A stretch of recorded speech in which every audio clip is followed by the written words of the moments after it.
Everyone, हम लोग 12th class का बेटा सिलेबस डिस्कस कर रहे हैं और इस सिलेबस के अंदर हम जो डिस्कस कर रहे हैं बेसिकली वो हमने फर्स्ट चैप्टर पहले ही कर लिया है, जिसके अंदर हमने 2 पार्ट किए हैं। पहला चैप्टर किया है हमने इंट्रोडक्शन ऑफ द इकोनॉमिक्स की, इकोनॉमिक्स आया कहाँ से, इकोनॉमिक्स के पार्ट किया है, ब्रांचेस क्या है, इनके बारे में किया है। सेकेंड चैप्टर जो कि आपका मैक्रो इकोनॉमिक्स का फर्स्ट ही चैप्टर कहलाता है, जिसको हम कह रहे हैं सर्कुलर फ्लो ऑफ इनकम, वो हम ऑलरेडी डिफाइन कर चुके हैं। अब हमारा जो चैप्टर चलने वाला है वो चलने वाला है basic concept of the macro economics. आपके सिलेबस के according this is your second chapter. और सेकंड चैप्टर के अंदर हम पढ़ने क्या क्या वाले हैं, हमारे टोटल 11 टॉपिक होने वाले हैं, जिस 11 टॉपिक से आपका मैक्रो इकोनॉमिक्स का कंसेप्ट पूरी तरीके से क्लियर हो जाएगा। आई होप एक एक करके मैं समझाऊंगी और आप लोगों को समझ में आएगा उस चीज के बारे में कि आप किस तरीके से आसानी से इन टॉपिक को समझ पाएंगे। सो बिना किसी डिले के हम स्टार्ट कर रहे हैं अपना चैप्टर सेकंड, जो है basic concept of the macro economics. इसके अंदर पहली चीज आती है कि हम मैक्रो इकोनॉमिक्स पढ़ क्या रहे हैं, ये मैं ऑलरेडी डिफाइन कर चुका हूँ। मैक्रो का मतलब होता है लार्ज और economics is a study of your resources, कि अपने रिसोर्सेज को कैसे आप यूटिलाइज करेंगे देश के स्तर पर, यानी कि आपके देश में जो भी रिसोर्सेज हैं, जो भी आपकी इकोनॉमिक टेरिटरी के अंदर, जो भी आपकी कंट्री के अंदर, जो आपके भारतवर्ष के अंदर रिसोर्सेज हैं, उन रिसोर्सेज को आप कैसे यूटिलाइज करेंगे, यही होता है मैक्रो इकोनॉमिक्स। और इसी के अंदर हमें सबसे पहला टॉपिक जो पता करना चाहिए वो है कि डोमेस्टिक टेरिटरी आखिर होती क्या है। यहाँ पे हम बात कर सकते हैं डोमेस्टिक मतलब होता है घरेलू सीमा, यानी भारत। सीधे सीधे डोमेस्टिक टेरिटरी का मतलब होता है भारत, भारत की पूरी बाउंड्री लाइन। अब ये जो डोमेस्टिक टेरिटरी में सीमा और डोमेस्टिक में हमारा देश, बेसिकली हमारी घरेलू सीमा, तो हमारे देश के अंदर जितना भी प्रोडक्शन होगा वो भारत का प्रोडक्शन होगा। इसका मतलब है भारत की जो बाउंड्री लाइन है, बाउंड्री लाइन यानी पॉलिटिकल बाउंड्री लाइन, जो कहां से आपकी नॉर्थ में जम्मू कश्मीर से लेके साउथ में कन्याकुमारी तक है, वेस्ट में गुजरात से लेके ईस्ट में आपके अरुणाचल प्रदेश के लास्ट तक जाती है बेसिकली। तो ये जो पूरा जाएगा ये आपकी पॉलिटिकल बाउंड्री लाइन होती है। क्या इकोनॉमिक बाउंड्री लाइन भी यही होती है बेटा? अब हम एक कंसेप्ट लेके चलेंगे। सपोज करो हम डोमेस्टिक टेरिटरी को हम डिफाइन कर रहे हैं, तो मैं एक नॉर्मल रफ सा एक डायग्राम बना रही हूँ जो आपका बेसिकली किससे रिलेटेड होगा, भारत से रिलेटेड एक डायग्राम बना रही हूँ छोटा सा, जिससे आप समझ पाएंगे इसे। एक कॉमन सा मैं लेके चल रही हूँ यहाँ पे, यहाँ आ जाएंगे आपकी कुछ आइलैंड्स आपके। अब नाउ अगर सपोज करो इफ मैं अगर ये कह रही हूँ कि this is your political boundary line, ये आपका भारत का नक्शा है, और इसके अंदर मैं क्या कह रही हूँ दैट इस भारत के नक्शे के अंदर जो बाउंड्री लाइन है this is your political boundary line. ठीक है, जितना भी प्रोडक्शन होगा यहाँ होगा। लेकिन क्या इसे ही हम इकोनॉमिक बाउंड्री लाइन की संज्ञा देंगे? इकोनॉमिक बाउंड्री लाइन हमारी कहां तक होती है? जहां तक किसी व्यक्ति का, किसी ऑर्गेनाइजेशन का, किसी इंस्टीट्यूशन का इकोनॉमिक इंटरेस्ट लाई करता है। दैट मीन्स इस बाउंड्री लाइन को हम डोमेस्टिक बाउंड्री लाइन बोलेंगे, इस बाउंड्री लाइन को हम पॉलिटिकल बाउंड्री लाइन बोलेंगे, लेकिन इकोनॉमिक टेरिटरी नहीं कह सकते हैं। क्यों नहीं कह सकते हैं? क्योंकि सपोज करो हम ये मान के चल रहे हैं कि दिल्ली से एक शिप, एक दिल्ली से प्लेन उड़ता है बेसिकली। अब प्लेन उड़ा तो हम ये तो नहीं कहेंगे कि अरुणाचल प्रदेश के इस प्लेस तक हमारी बाउंड्री लाइन खत्म हो गई, हम यहीं पे पैसेंजर छोड़ देंगे, नहीं। अगर ये प्लेन यहाँ से जाता हुआ जापान में हमें पहुंचाना है, यानी कि हम जापान में पैसेंजर छोड़ के आएंगे और वहां से पैसेंजर लेके आएंगे। इसका मतलब है हमारा इकोनॉमिक इंटरेस्ट जो है किसी भी कंट्री का, वो कहां तक जा रहा है? दूसरी कंट्री तक जा रहा है, और वहां से जो हम पैसेंजर लेके आएंगे उसकी इनकम भारत के अंदर आएगी। तो यहाँ पे 2 कंसेप्ट आएंगे कि जो हमारी डोमेस्टिक टेरिटरीज होती है उसका मतलब क्या है, the political boundary line of a country, but including with the economic territory की बात कर रहे हैं, क्योंकि हम इकोनॉमिक्स की बात कर रहे हैं। तो डोमेस्टिक टेरिटरी की डेफिनेशन यहाँ हो जाएगी कि जहां तक हमारे लोगों का इकोनॉमिक इंटरेस्ट लाई करता है, इसका मतलब है ये भारत के बाहर तक भी लाई करता है। अब डोमेस्टिक टेरिटरी का मतलब सीधा सीधा समझ में आ गया होगा। पहली चीज क्या, हमारी पॉलिटिकल बाउंड्री लाइन, और दूसरी चीज होगी जहां तक हमारा इकोनॉमिक इंटरेस्ट लाई करेगा। अब नेक्स्ट टॉपिक पे चलेंगे हम, who are basically the normal resident of a country, या जिसे हम एनआरआई कहते हैं, या हमारे देश के अंदर है। नॉर्मल रेजिडेंट का मतलब होता है, यहाँ पर आप वर्ड देखेंगे रेजिडेंट, रेजिडेंट का मतलब होता है रहने वाले। नॉर्मल रेजिडेंट कौन है? जो भारत के अंदर रहते हैं और जिनका इकोनॉमिक इंटरेस्ट भारत के अंदर लाई करता है, जो 1 साल से ज्यादा भारत के अंदर रह रहे हैं, यही खर्चा कर रहे हैं, यही इनकम कमा रहे हैं, यहीं पर सारी चीजें अरेंज कर रहे हैं, यहीं पर इकोनॉमिक एक्टिविटीज कर रहे हैं, उनको हम normal resident of a country बोलेंगे। कंसेप्ट क्लियर हुआ? नेक्स्ट आ जाएगा यहाँ पर नॉर्मल रेजिडेंट में कौन आते हैं और कौन नहीं आते। जिसने भारत के अंदर जन्म लिया वो नॉर्मल रेजिडेंट है। जो 1 साल से ज्यादा भारत के अंदर रह रहा है वो नॉर्मल रेजिडेंट है। जिसने भारत की सिटीजनशिप ली हुई है यानी भारत की नागरिकता ली हुई है वो automatically normal resident of a country है। ये जो भारत के अंदर 1 साल से ज्यादा रह रहा है नॉर्मल रेजिडेंट हो गया। क्लियर है। नेक्स्ट आ जाएगा हमारा कौन नहीं आएंगे नॉर्मल रेजिडेंट में।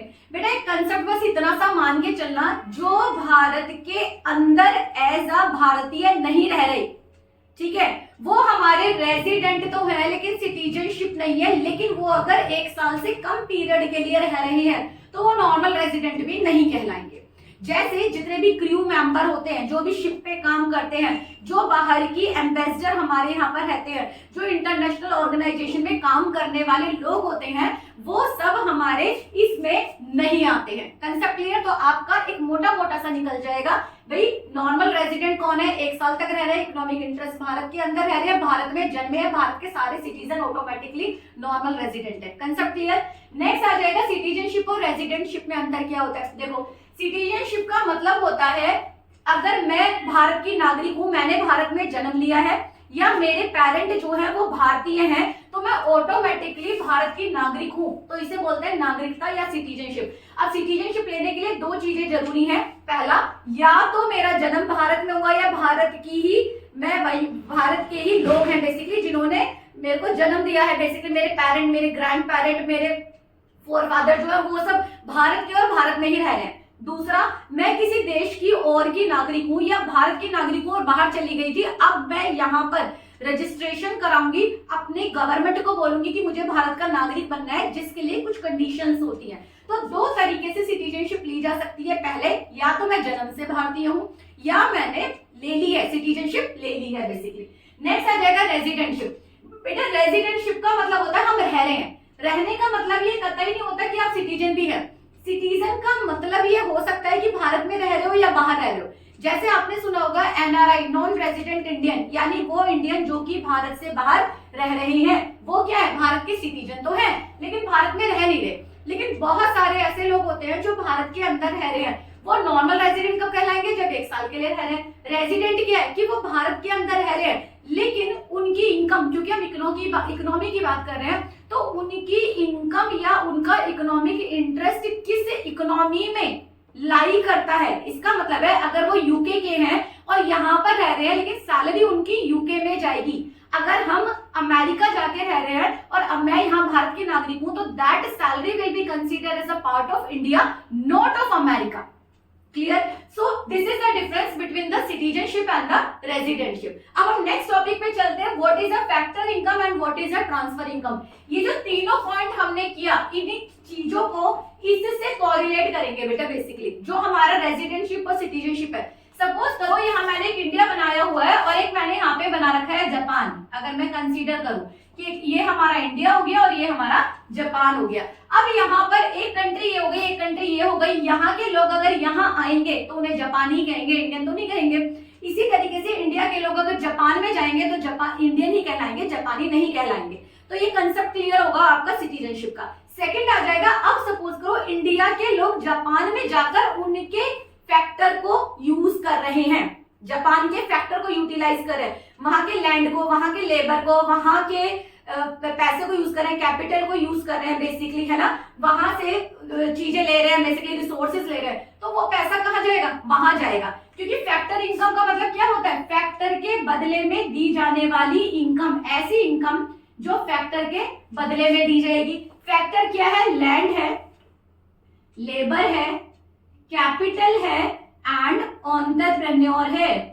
Entrepreneur is basically new term, जिसका मतलब हम सीधे सीधे कह सकते हैं कि ऐसा कोई भी व्यक्ति जो रिस्क लेने के लिए तैयार है, नया बिजनेस करने के लिए तैयार है, उसको हम एंटरप्रेन्योर कहते हैं। और इसके बदले में इसे जो मिलता है वो मिलता है प्रॉफिट। इसे जो मिलता है वो क्या मिलेगा, प्रॉफिट। तो ये हो गए आपके फैक्टर, और ये सब जो हम करेंगे वो हो जाएंगे फैक्टर इनकम। लैंड के बदले में हम पहले भी कर चुके हैं, since 9th class 6th class we are doing this one, कि लैंड के बदले में जो दिया जाता है रेंट, लेबर के बदले में जो दिया जाता है वो होता है वेजेस, अगर पर डे पर आवर है, और अगर कंटिन्यूअस दिया जाता है एग्रीमेंट के तहत तो दैट इज सैलरी। नेक्स्ट आ जाएगा आपका कैपिटल। कैपिटल के बदले में क्या दिया जाता है, इंटरेस्ट। अगर पैसा आपने मार्केट में लगाया हुआ है, किसी कंपनी में लगाया हुआ है या बैंक में लगाया हुआ है, तो उसके बदले क्या मिलेगा आपको? इंटरेस्ट मिलेगा बेसिकली। तो this is your factor income. अब बेटा फैक्टर इनकम हमें मिल रही है या हम दे रहे हैं, तो पहला कंसेप्ट आ जाता है what is a factor income. ठीक है, अगर हमने जापान के फैक्टर यूटिलाइज किए हैं तो ये इनकम जो होगी वहां चली जाएगी। अगर जापान ने भारत के फैक्टर यूटिलाइज किए हैं तो ये इनकम भारत में आ जाएगी। कंसेप्ट क्लियर हुआ? तो फैक्टर इनकम समझ में आया। अब आ जाता है हमारा ट्रांसफर इनकम। क्या होता है बेटा? वो सारे इनकम, वो सारा पैसा जो किसी देश को मिल रहा है, लेकिन मिल कैसे रहा? मैंने कोई भी फैक्टर नहीं दिए, ना मैंने अपनी जगह दी, जमीन दी जिसके बदले मुझे रेंट मिलेगी, ना मैंने अपना काम किया, लेबर दिया, ना मैंने कोई पैसा जमा कराया या पैसा लगाया कंपनी में, ना मैंने अपनी कोई सर्विसेज दी, फिर भी मुझे पैसा मिल रहा है। कैसे पैसा? जैसे कि अगर तुम कहीं पर जाकर किसी के काम कर रहे हो, किसी की कंपनी में काम कर रहे हो, तुम्हें वहां से मिलेगी सैलरी, लेकिन घर पे तुम्हारी बुआ जी आ गई, उन्होंने तुम्हें पैसे दे दिया, उसके बदले में कुछ दिया नहीं। इसी तरीके से वो एक सोर्स ऑफ इनकम। अब बुआ जी की इनकम ट्रांसफर इनकम नहीं होती है ना? इनकम क्या है बेसिकली? वो इनकम जिसके बदले में एक देश या एक नागरिक, एक ऑर्गेनाइजेशन कुछ भी पे नहीं कर रही है। एग्जाम्पल, अगर आप एक स्टूडेंट हो और गवर्नमेंट आपको स्कॉलरशिप दे रही है, तो क्या गवर्नमेंट ये कह रही कि मैं तुम्हें स्कॉलरशिप दूंगी, अब तुम जाके मेरे लिए काम करोगे? नहीं। अगर तुम्हें वृद्धावस्था पेंशन मिलती है, ओल्ड एज पेंशन मिलती है, तो ओल्ड एज पेंशन के बदले में गवर्नमेंट ये नहीं बोलेगी आपसे कि आप जाके मेरे लिए काम करो। इसका मतलब है what is a transfer income? It is a one sided income. देखो फैक्टर इनकम टू साइडेड है, हमने फैक्टर दिए और फैक्टर के बदले में इनकम मिली। ट्रांसफर इनकम क्या हो जाएगी? वन साइडेड इनकम हो जाएगी। कौन सी हो जाएगी? वन साइडेड, यानी कि एक ही साइड है, दूसरी साइड है ही नहीं। और कौन दे रहा है ये? जनरली ये गवर्नमेंट देती है अपने रेजिडेंट को, अपने लोगों को, या बाहर से नागरिकों को। इसी तरीके से भारत से बाहर से हमें भी मिलती है, जैसे कि स्कॉलरशिप हो गई है, जैसे ग्रांट हो गए हैं। जैसे आप अगर सपोज करो कैम्ब्रिज के अंदर कोई फॉर्म भरते हो और कैम्ब्रिज वाले आपको स्कॉलरशिप ऑफर कर दे, तो कैम्ब्रिज वाले आपको पकड़ के नहीं रखेंगे कि हमने स्कॉलरशिप दिया तो आप हमें काम करना, आप हमारे लिए जॉब करोगे ही करोगे। तो ये जो होता है ये वन साइडेड पेमेंट होता है। It is completely on the wish of the government, और ये गवर्नमेंट प्रोवाइड कराती है अलग अलग कंट्री के सिटीजनशिप को। इसका मतलब है ऐसी कोई भी इनकम जो वन साइडेड होगी, जिसके बदले में कोई भी फैक्टर को रिसीव नहीं किया जाएगा, उसको हम ट्रांसफर इनकम कहते हैं। अब जब आप करोगे इकोनॉमी के अंदर नेशनल इनकम का जब टॉपिक आएगा, तो बेटा उसके अंदर हम फैक्टर को तो लेते हैं, फैक्टर की इनकम को कैलकुलेट करेंगे। क्यों कैलकुलेट करेंगे? क्योंकि फैक्टर की इनकम फैक्टर के बदले में दी जा रही है और ये कंटिन्यूअस इनकम है, लगातार चलने वाली प्रक्रिया है, इसलिए हम नेशनल इनकम में से काउंट करेंगे। लेकिन ट्रांसफर इनकम जो है वो रेगुलर नहीं होती। आज आपको स्कॉलरशिप मिली, हो सकता है कल ना मिले या कल उससे ज्यादा मिले, तो ये कंटिन्यूअस नहीं होती है, ये वन साइडेड होती है, ये एक्सचेंज नहीं हो रही है। इसी कारण से हम ट्रांसफर इनकम को जोड़ते नहीं है। कई बार छोटा सा क्वेश्चन आ जाता है, why we do not calculate transfer income in measuring national income? तो answer is the same, one sided है, विल पर होती है, एंड इसके बदले में कोई भी ट्रांजैक्शन नहीं हो रही है, एक्सचेंज नहीं हो रहा है, इसलिए ये जोड़ी कैलकुलेट नहीं की जाएगी। Concept clear?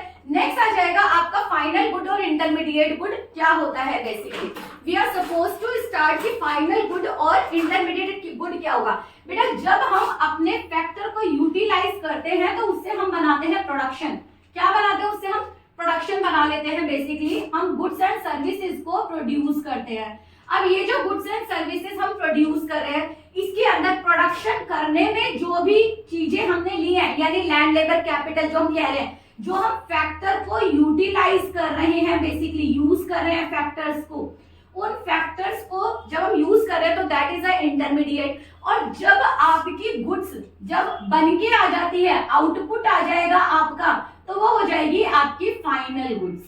क्लियर है बेटा? यानी कि जब तक गुड प्रोडक्शन बाउंड्री लाइन के अंदर है, प्रोडक्शन बाउंड्री लाइन का मतलब होता है गुड्स एंड सर्विसेज। जो नेक्स्ट टॉपिक है आपका ये production boundary line. Production boundary line क्या है? हमने बोला कि भाई हमें प्रोडक्शन करना है किसी चीज का, हमें 100 गुड्स बनानी है, हमें 100 शर्ट्स बनानी है। अब 100 शर्ट्स अगर हमारी बन रही है, जब तक हमारी 100 शर्ट्स बनी, किसको लेकर? लैंड को लेकर, कैपिटल को लेकर, एंटरप्रेन्योर को लेकर, लेबर को लेकर। जब तक वो 100 शर्ट नहीं बनती है, यानी कि हमारे रिसोर्सेज पूरी तरीके से यूटिलाइज नहीं है।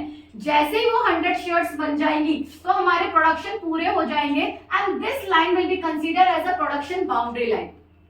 प्रोडक्शन बाउंड्री लाइन के अंदर जो भी गुड्स होती हैं जिनको यूटिलाइज करके लैंड को, लेबर को, कैपिटल को, रॉ मटेरियल को, मशीनरी को, लैंड को, आपकी बिल्डिंग को, इनको यूटिलाइज करके जब आप चीजें बना रहे हो तो उसे हम कहते हैं इंटरमीडिएट गुड। और जब वो चीज बन के तैयार हो जाएगी, शूज बना लिए, पेन बना लिए, डस्टर बना लिए, चॉक बना लिया है, शर्ट्स बना लिए है ना, बुक्स बना लिए, तो वो क्या बन जाएंगी आपकी फाइनल गुड। दोनों में डिफरेंस क्या हो जाएगा, फाइनल गुड्स क्या होती हैं, रेडी टू सेल होती हैं, बेसिकली रेडी फॉर कंजप्शन होती हैं। इंटरमीडिएट क्या होंगी, फर्दर प्रोडक्शन में यूटिलाइज होंगे। कंसेप्ट क्लियर हुआ। नेक्स्ट इसी से मिलता जुलता टॉपिक है आपका capital good and consumption good. बेटा फाइनल गुड जो होती है, जो फाइनल गुड आई वो कैपिटल भी हो सकती है और कंजप्शन भी हो सकती है। कैपिटल गुड वो गुड होती है जो कि प्रोडक्शन में यूटिलाइज होगी। सपोज करो एक पर्टिकुलर व्यक्ति कील बनाता है, नेल बनाता है। अब नेल जो उसने बनाया, जो कील बनाई है उसने, वो उसके लिए फाइनल गुड है क्योंकि वो उसका प्रोडक्शन कर चुका। लेकिन अगर उस नेल को वो यूटिलाइज कर रहा है अपने घर पे ले जाके तो हो गया कंजप्शन गुड। अपने घर पे ठोका उसने उस नेल को, अपनी एक वो टांग दी, पेंटिंग टांग दी, हो गया कंजप्शन उसका। लेकिन अगर वही गुड फर्दर प्रोडक्शन में, टेबल बनाने में, चेयर बनाने में वही कील लगाई जाती है तो वो क्या बन जाएगा, इंटरमीडिएट गुड बन जाएगा, कैपिटल गुड बन जाएगा। सो कैपिटल गुड कौन सी होती है, capital goods are those goods which are used for the further production, जो फर्दर प्रोडक्शन में होगी। जैसे आपकी जितनी मशीनरी होती है, जो भी मशीनरी होगी आपकी जिससे नई चीज बनेगी वो आपकी कैपिटल गुड है। जबकि जो उस मशीनरी से बन के आया है और वो रेडी है कंज्यूम होने के लिए, उसे हम कहते हैं कंजप्शन गुड। हमारा कंसेप्ट क्लियर, यानी the goods which are ready to consume. जैसे अगर हम मिल्क की बात बोलते हैं, मिल्क अगर घर पे लाए और तुमने गर्म किया और पी लिया, कंजप्शन गुड है। मिल्क को एक बेकरी वाला केक बनाने में या चाय बनाने में या किसी और प्रोसेस में वो यूटिलाइज करता है, मिठाई बनाने में यूटिलाइज कर रहा है, तो वही मिल्क जो होगा वो इंटरमीडिएट गुड भी हो जाएगा और वो आपका कैपिटल गुड होगा जब उसकी प्रोसेसिंग हो रही है किस मशीनरी के थ्रू, तो that will be consider as a capital good. यानी कि जो कैपिटल जनरेट करे, जो पैसा जनरेट करे, जो प्रोडक्शन जनरेट करे, वो आपका कैपिटल गुड होता है। Concept clear. नेक्स्ट आ जाते हैं हम लोग पॉइंट पर, क्या investment and gross investment and net investment क्या होता है। बेटा देखो, आपकी जो भी इनकम होती है, यहाँ पर ना एक मेरे हैं रिलेटिव्स हैं, उन्होंने मुझे एक बहुत अच्छी चीज समझाई थी जो मैं आज आपको समझा रही हूँ बेसिकली, एंड आई होप तुम्हें वो चीज समझ में आए। उनका कहना था कि आपकी तरक्की कब होगी, है ना। अब मैं इसी चीज को बताऊंगी कि आपकी तरक्की कब होगी और बड़े आराम से सुनना उसको।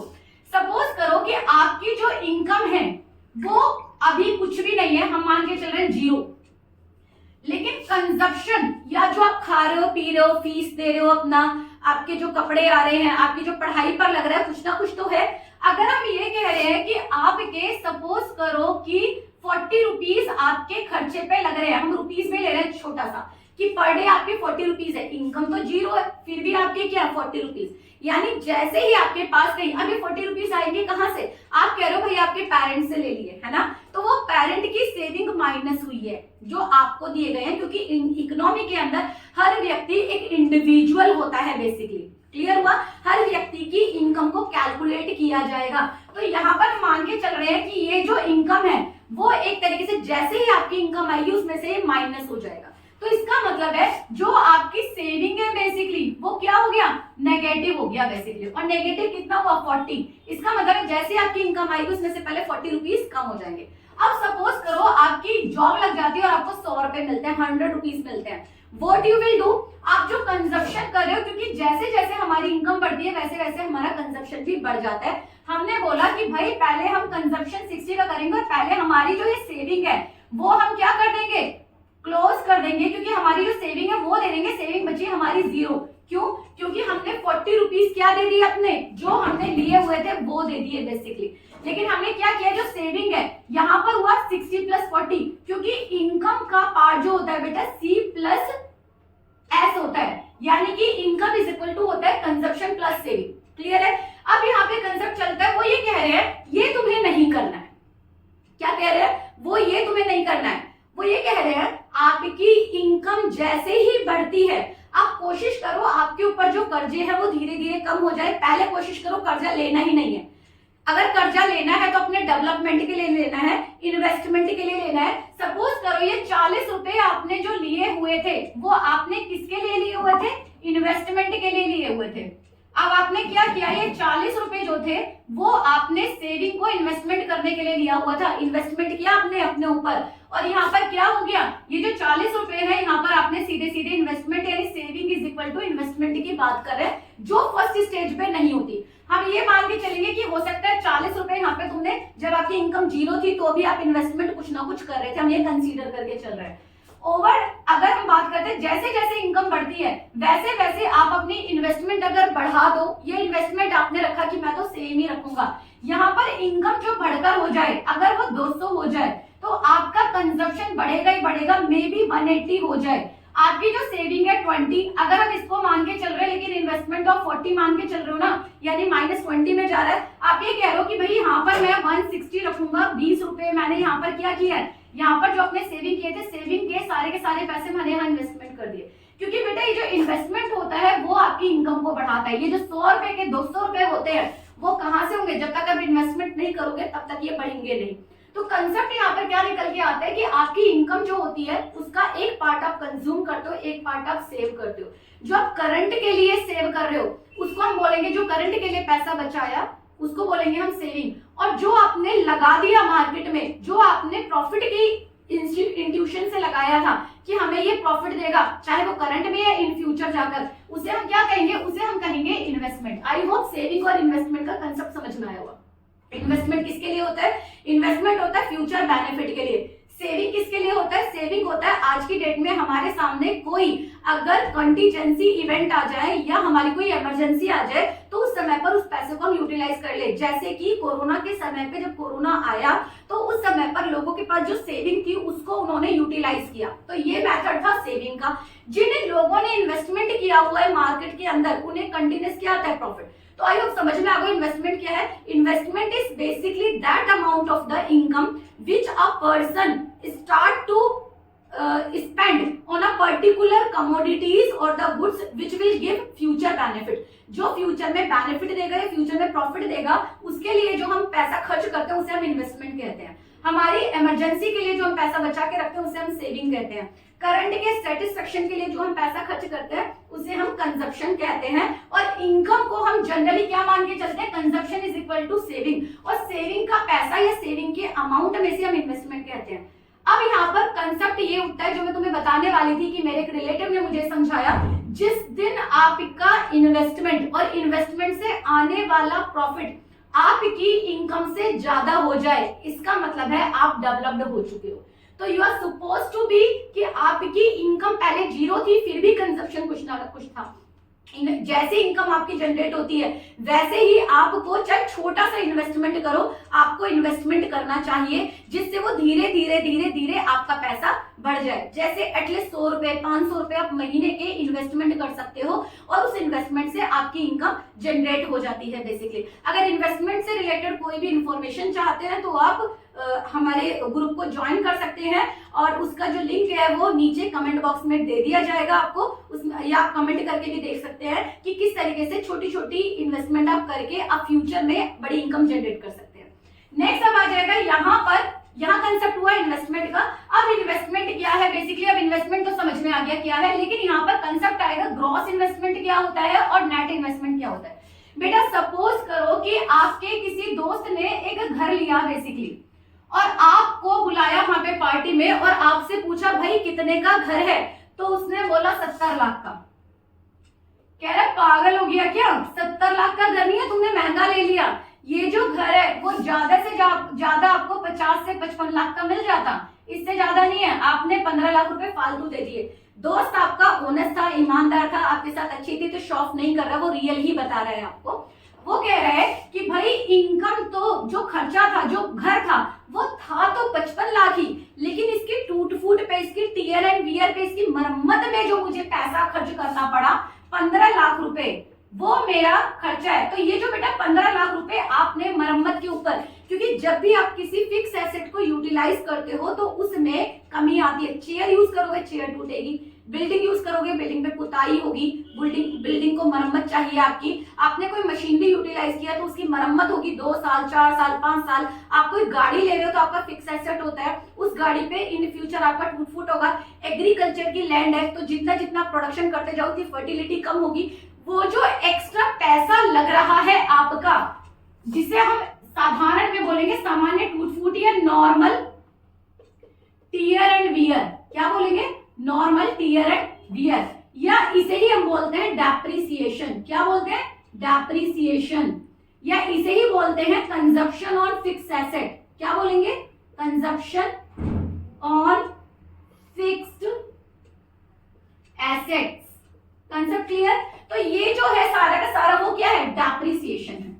तो डेप्रिसिएशन क्या होता है बेटा आपकी, डेप्रिसिएशन अगर आपकी इन्वेस्टमेंट में, आपकी नेट इन्वेस्टमेंट, रियल इन्वेस्टमेंट कितनी है 55 लाख, उसके अंदर क्या शामिल है आपका इन्वेस्टमेंट, अगर हम इन दोनों को प्लस करके ये 70 लाख बना रहे हैं तो ये है आपका ग्रॉस इन्वेस्टमेंट। क्या है आपका टोटल इन्वेस्टमेंट, कितना है ये आपका।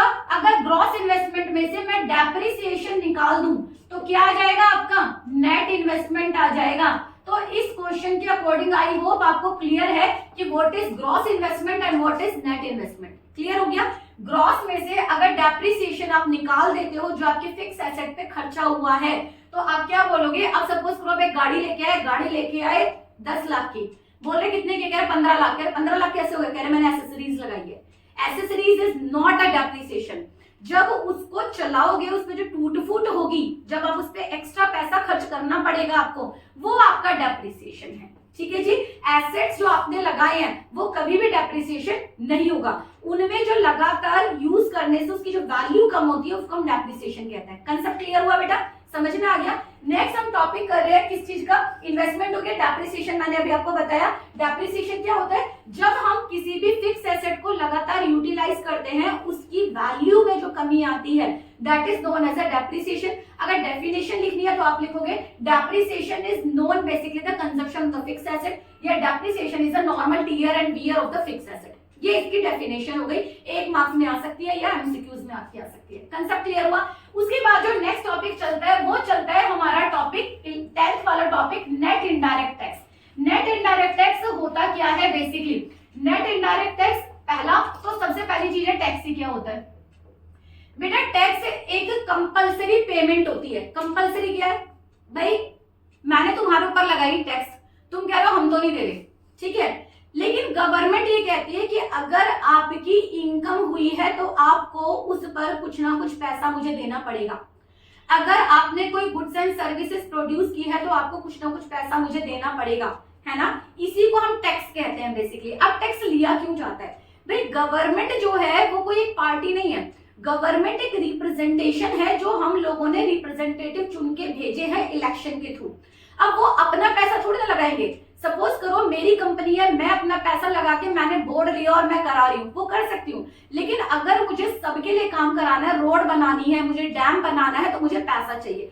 गवर्नमेंट का काम होता है वो रोड बनाती है, डैम बनाती है, आपकी रेलवेज बनाती है, आपकी सुविधाएं देती है, एमिनिटीज देती हैं आपको, तो उसके लिए गवर्नमेंट को पैसा चाहिए। यही पैसा गवर्नमेंट किस रूप में लेती है, tax. Tax is the main source of the income, और ये लोगों के ऊपर एक कंपलसरी पेमेंट होता है, बेसिकली कंपलसरी इनके ऊपर चार्ज होता है कि वो देना ही देना पड़ेगा, अदरवाइज आपको पता है इनकम टैक्स के छापे लग जाते हैं, है ना, वो इसीलिए लगते हैं जो लोग अपनी इनकम को छुपाते हैं, क्योंकि गवर्नमेंट को डेवलपमेंट करने के लिए सोर्स ऑफ इनकम होना चाहिए।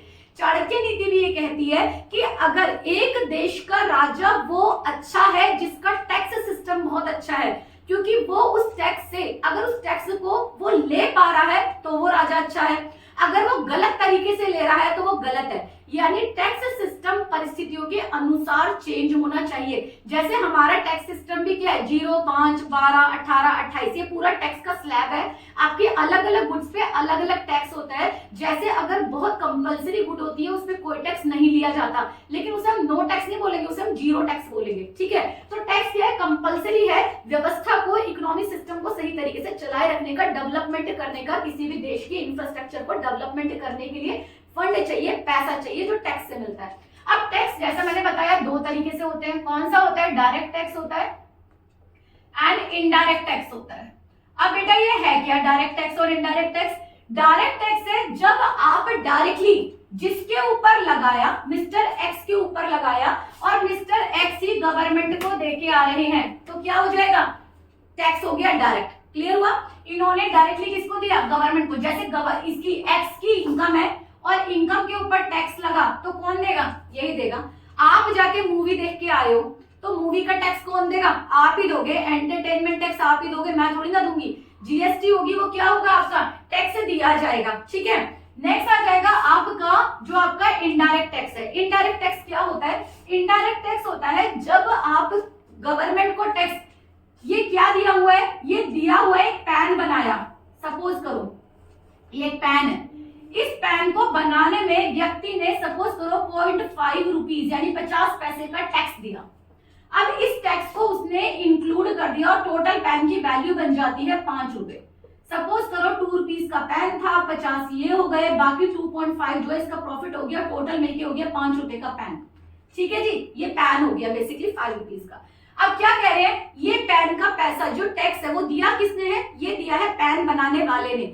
लेकिन पैन बनाने वाले ने ये पैसा इसकी एमआरपी के अंदर, मार्केट रिटेल प्राइस जिस पर वो बिक रहा है, उसमें ऐड कर दिया। अब मैं गई पैन लेने के लिए, तो यहाँ पर दे तो वो पहले चुका है ना, जिसने प्रोडक्शन किया वो पहले दे चुका, लेकिन उसने ले किससे लिया, मुझसे ले लिया। इसका मतलब है पे तो ये कर रहा है, लेकिन बर्डन कौन पे कर रहा है, मैं। बर्डन कौन ले रहा है, मैं। इस तरह के टैक्सेस को इनडायरेक्ट टैक्स कहते हैं। इनडायरेक्ट टैक्स मतलब लगाया गया है एक्स के ऊपर और बियर होगा वाई के ऊपर, क्योंकि वाई से एक्स को वो पैसा वापस मिल चुका है। कंसेप्ट क्लियर हुआ, समझ में आया? इस तरह के टैक्स को हम क्या कहते हैं, इनडायरेक्ट टैक्स कहते हैं। अब क्वेश्चन आ जाएगा नेट इनडायरेक्ट टैक्स क्या होता है। बेटा नेट इनडायरेक्ट टैक्स को हम ऐसे मान के चलेंगे कि जो भी, बस हम इसकी बात करेंगे, इसकी बात यहाँ पे नहीं कर रहे हैं। ठीक है जी, डायरेक्ट टैक्स की बात यहाँ पे नहीं कर रहे हैं, हम बात कर रहे हैं केवल इनडायरेक्ट टैक्स की। इनडायरेक्ट टैक्स नेट कब होगा, बेटा जितना टैक्स, सपोज करो एक ट्रैक्टर खरीदता है फार्मर, वो ट्रैक्टर है 5 लाख रुपए का, ज्यूम कर रहे हैं हम बेसिकली।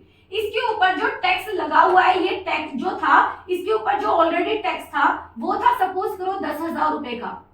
यहाँ पर क्योंकि सरकार चाहती है कि फसल ज्यादा से ज्यादा हो, लोगों को हल से ना करना पड़े या मैनुअल वर्क कम करना पड़े, तो वो ट्रैक्टर की कॉस्ट जो है उसको कम करने के लिए उसने क्या किया, हम आपको ये जो इनडायरेक्ट टैक्स है इसके ऊपर कुछ छूट दे देते हैं, है ना, रेमिटेंस दे देते हैं। क्या दे देते हैं, छूट दे देते हैं। इसी छूट को हम कह रहे हैं सब्सिडीज। क्या कह रहे हैं, सब्सिडीज। जैसे आज की डेट में आप गैस का सिलेंडर है, गैस का सिलेंडर अगर 1000 रुपए का है तो सरकार कह रही है ठीक है 3 सिलेंडर जो दे रहे हैं वो हम, ये 6 सिलेंडर जो दे रहे हैं वो 6 सिलेंडर आप इतने का ले लो, और उसके बाद है अगर आप अपनी सब्सिडी जो उसमें छूट दिया हुआ है वो लोगों के लिए आप छोड़ सकते हो, या आपका जो ये पैसा है जो आपके सिलेंडर छूट वाले उसका जो पैसा है दोगे तो आप उतना ही, लेकिन ये पैसा आपके अकाउंट में आ जाएगा वापस। समझ में आया? तो आपको क्या मिला, ये जो 10,000 है वो ये कह रहे हैं कि या तो 10,000 पूरे आपने दे तो दिए, आपने पूरे 5 लाख रुपए दिए, लेकिन ये जो 10,000 रुपए वो सब्सिडीज के तरह क्या आ जाएंगे, डीबीटी आ जाएंगे, डायरेक्ट बेनिफिट ट्रांसफर हो जाएंगे, यानी कि अकाउंट में आ जाएंगे। आपको क्या मिल गई है, सब्सिडी मिल गई, छूट मिल गई है। ठीक है जी, यानी इनडायरेक्ट टैक्स नेट कब हुआ भाई, थे कितने, 10,000। अगर इसके ऊपर आपको 4,000 रुपए की सब्सिडीज दे दी जाए, क्या दे दी जाए, 4,000 रुपए की सब्सिडीज दी जाए, तो बेसिकली आपने कितना टैक्स दिया है, आपने दिया है 6,000 रुपीज, और ये 6,000 रुपए होंगे, वही होगा आपका net indirect tax. Concept clear हुआ? एनआईटी हो जाएगा। तो what is NIT, basically NIT या नेट इनडायरेक्ट टैक्स होगा क्या, एनआईटी नेट इनडायरेक्ट टैक्स है इनडायरेक्ट टैक्स माइनस सब्सिडीज। क्या कह रहे हैं भाई, टैक्स कितना था 10,000 रुपए, सब्सिडीज कितनी दे दी है 4,000 रुपए, तो रियल में आपने गवर्नमेंट को कितना टैक्स दिया है, तो गवर्नमेंट को आपने 6,000 रुपए दिए। ये हो गया आपका net indirect tax. Concept clear हुआ? आगे हम बात कर रहे हैं बेटा एनएफआईए। एनएफआईए क्या होता है, एनएफआईए है net factor income from abroad. इसका टॉपिक हम ऑलरेडी अभी जो शुरुआत हुआ था तो हमने किया था, इसकी फुल फॉर्म हो जाएगी net indirect tax, sorry net factor income from abroad, net factor income from abroad. अब ये है क्या बेसिकली बेटा, net factor income from abroad है क्या, देखो फैक्टर इनकम आप ऑलरेडी कर चुके हो। फैक्टर इनकम क्या है, लैंड लेबर कैपिटल एंटरप्रेन्योर के बदले में मिलने वाली, जो आपकी लैंड के बदले में है वो मिल रही है रेंट, लेबर के बदले में मिल रही है सैलरी या वेजेस, आपकी कैपिटल के बदले में मिल रही है इंटरेस्ट, और आपकी एंटरप्रेन्योर के बदले में मिल रहा है प्रॉफिट। ये है आपकी फैक्टर इनकम। ठीक है जी। अब ये फैक्टर इनकम हम ले रहे हैं और दे रहे हैं। ठीक है जी। हमने क्या किया है, इंडिया ने क्या किया है, रिसीव की है, और अगर इंडिया ने अमेरिका के साथ व्यापार किया है तो उन्हें ये दी भी होगी, यानी कि हम क्या करें, गिवन किया है हमने। इन दोनों का जो डिफरेंस होता है वही नेट फैक्टर इनकम है। इसका मतलब क्या कह रहे हैं, जब भारत के रिसोर्सेज को यूएसए यूटिलाइज कर रहा है तो वो ये भारत को दे रहा है। जब रिसोर्सेज यूटिलाइज होंगे तो ये भारत को ये दे रहा है। ठीक है जी। जब भारत इसके रिसोर्सेज यूटिलाइज कर रहा है तो ये यूएसए को दे रहा है फैक्टर इनकम। ठीक है। फैक्टर इनकम रिसीव्ड और फैक्टर इनकम गिवन या पेड, इन दोनों का डिफरेंस। अब सपोज करो भारत को जो मिल रही है, इंडिया को जो मिल रही है, रिसीव हो रही है, वो हो रही है सपोज करो 100 रुपए, 100 करोड़। ठीक है। और जो हम पे कर रहे हैं वो भी कर रहे हैं 100 करोड़। तो भाई एनएफआईए क्या हो गई, बराबर हो गई, जीरो हो गई। एनएफआईए क्या हो गई, जीरो। कब, जितना हमने रिसीव किया उतना ही हमने पे किया था, तो क्या हो गया, बराबर। लेकिन अगर इसी चीज को हम बोलें कि भारत को जो मिली है वो 100 मिली है और जो हमने पे किए वो किए 80, यानी भारत को कितने का फायदा हुआ, 20 करोड़ का फायदा हो गया। वो हमारी नेशनल इनकम में जुड़ जाएगा बेसिकली। अगर भारत ने को जो मिली है वो मिली है 70 और जो दिए वो दिया हमने 100, तो क्या आ जाएगा, -30 करोड़, यानी कि हमें अमेरिका को हमने ज्यादा फैक्टर इनकम दी है। तो हमारी जो डोमेस्टिक इनकम है वो हमारी ज्यादा हो जाएगी और नेशनल इनकम हमारी कम हो जाएगी। क्लियर है। जैसे सपोज करो भारत की अगर डोमेस्टिक इनकम है यानी घर की इनकम है वो क्या है, अगर सपोज करो 150 करोड़ है। अब 150 करोड़ में हमने रिसीविंग जो की थी वो अगर पॉजिटिव की थी तो हमारी 170 हो जाएगी, यानी कि नेशनल इनकम हमारी क्या हो गई, बढ़ गई, क्योंकि एनएफआईए नेशनल इनकम में जोड़ी जाती है। अगर पॉजिटिव है तो प्लस हो जाएगा और अगर नेगेटिव है 150 से माइनस कर दो 30 का तो क्या हो जाएगा 120, यानी डोमेस्टिक इनकम हमारे देश की खुद की इनकम ज्यादा थी और अब नेशनल इनकम क्या हो गई, कम। ये कंसेप्ट आपका डिटेल में आएगा आगे आने वाले चैप्टर में। तो I hope the second chapter जो है basic concept of macro economics है वी हैव कंप्लीटेड। इस चैप्टर के अंदर हमने पढ़ा क्या क्या है, द फर्स्ट हमने पढ़ा है कि डोमेस्टिक टेरिटरी क्या होती है। बेटा देश की जो भी बाउंड्री लाइन होती है उसको हम डोमेस्टिक टेरिटरी कहते हैं, जहां तक लोगों का इकोनॉमिक इंटरेस्ट लाई होता है। फिर हमने क्या, नॉर्मल रेजिडेंट कौन होते हैं, जिनका इकोनॉमिक इंटरेस्ट, यहाँ पर बाउंड्री की बात हो रही है, यहाँ लोगों की बात हो रही है, केवल इतना ही है। जो लोग भारत के अंदर रह रहे हैं और वो सारा एक्सचेंज जो होते हैं, जो भी ट्रांजैक्शन कर रहे हो भारत के अंदर कर रहे हैं, उसे बोलेंगे हम नॉर्मल रेजिडेंट। तीसरा हो जाएगा सिटीजनशिप। रेजिडेंटशिप क्या है, सिटीजनशिप जो भारत के नागरिक है वो होगा सिटीजन, जिन्होंने भारत का एक तरीके से कह दो आधार कार्ड रखा हुआ, आई कार्ड रखा हुआ है, बता सकते हैं, प्रूव कर सकते हैं कि हम भारतीय, वो होगा सिटीजन। जो भारत के अंदर रह रहे हैं मे बी विद, वो सिटीजन हो भी सकते हैं नहीं भी हो सकते हैं, तो बोलेंगे रेजिडेंटशिप। फैक्टर इनकम क्या होती है, फैक्टर के बदले में दी जाने वाली इनकम होती है। ट्रांसफर इनकम जो बिना फैक्टर दिए हुए यानी वन साइडेड इनकम होती है और इसके बदले में कोई भी ट्रांजैक्शन नहीं होता। फाइनल गुड्स होते हैं जिनको आप फाइनली कंज्यूम करते हो, रेडी होते हैं, प्रोडक्शन बाउंड्री लाइन को क्रॉस कर चुके होते हैं। इंटरमीडिएट गुड है जो कि प्रोडक्शन बाउंड्री लाइन के अंदर है। प्रोडक्शन बाउंड्री लाइन क्या होती है, जिस प्रोसेस के अंदर दिस इज अ प्रोसेस जिसके अंदर प्रोडक्शन चल रहा है आपका। कैपिटल गुड्स और कंजप्शन गुड कौन सी होती है, कैपिटल गुड है जिनसे आप प्रोडक्शन करोगे, कंजप्शन गुड है जब प्रोडक्शन हो गया और उन चीजों को आप कंज्यूम करते हो, यूटिलाइज करते हो, जैसे I am using this marker. Next आ जाएगा इन्वेस्टमेंट। इन्वेस्टमेंट क्या है, जो आप फ्यूचर बेनिफिट के लिए, फ्यूचर प्रॉफिट के लिए, आप इनकम को जनरेट करने के लिए आप खर्चा करते हैं, उसे हम इन्वेस्टमेंट कहते हैं। ग्रॉस क्या हो जाएगा, जो टोटल इन्वेस्टमेंट है। टोटल इन्वेस्टमेंट में से आप डेप्रिसिएशन को माइनस कर दो तो आपकी नेट इन्वेस्टमेंट आ जाएगी। नेक्स्ट दो लास्ट पॉइंट हमने किया था कि नेट इनडायरेक्ट टैक्स क्या है, इनडायरेक्ट टैक्स हो गया जो कि गुड्स एंड सर्विसेज पे दिया जाने वाला टैक्स है, जिसको लाई किया जाएगा 1% पे, लगाया जाएगा 1% पे और पे किया जाता है 2% पे। एंड नेक्स्ट आ जाएगा एनएफआईए की फैक्टर इनकम, जो दूसरे देशों के बीच में हमारा ट्रांजैक्शन है, जो पैसा हमें रिसीव होता है और जो पैसा हमें देते हैं। बेटा बस इसमें एक ही चीज याद रखना, रिसीविंग पहले आती है और रिसीविंग पॉजिटिव होंगी, पेड बाद में आएगा और पेड माइनस होगा। बस इतना सा कंसेप्ट याद रखना, कई बार बच्चे इसे उल्टा लिख देते हैं, ठीक है। तो पहले आप करोगे रिसीविंग, चाहे पॉजिटिव है, निगेटिव है, कम है, ज्यादा है, लेकिन आप रिसीविंग में से ही पेड को माइनस करोगे। So that's all for today's class. ये यहाँ पर कंसेप्ट खत्म हो जाता है। जो नेक्स्ट टॉपिक चलेगा आपका नेशनल इनकम, जुड़े रहिए हमारे साथ। थैंक यू सो मच प्रज्ञा इस एकेडमी की तरफ से बहुत बहुत धन्यवाद वीडियो को देखने के लिए।